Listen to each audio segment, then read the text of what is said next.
পাবে, কোন এলাকা থেকে কে কোন পদে মন্ত্রী পরিষদে ডিপার্টমেন্ট ভাগাভাগি করবে, তাও নাকি সিদ্ধান্ত হয় ভারতে বসে, ভারতের সরকার দ্বারা।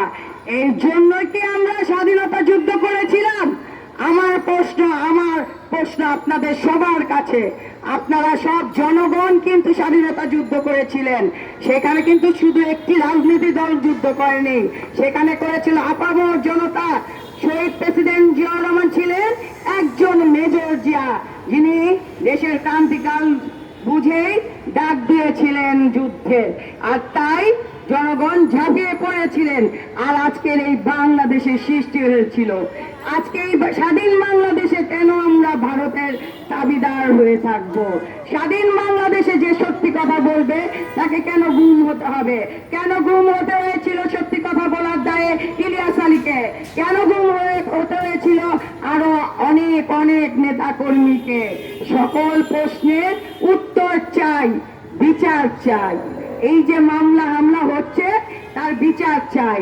সামনেই মে মাস, এটা আমাদের জন্য খুব গুরুত্বপূর্ণ মাস।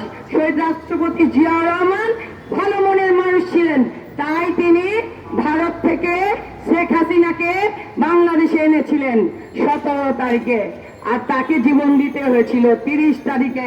এই মৃত্যুর বিচার চাই আপনাদের কাছে, এই মৃত্যুর বিচার চাই, এই মৃত্যুর বিচার করতে হবে। শহীদ রাষ্ট্রপতি জিয়াউর রহমানের মৃত্যুর জন্য দায়ী কে? এই সরকার আর তার দোসর। আজকে আমি আরেকটা কথা শেষে বলতে চাই, ভারত থেকে হচ্ছে আমদানি উচ্ছিষ্ট জিনিসের, আর বাংলাদেশ থেকে নিচ্ছে তারা লাশের পর লাশ, ফেলানির লাশ। সবাইকে ধন্যবাদ। এর বর্জন করতে হবে, এই শেখ হাসিনাকে আমাদের বর্জন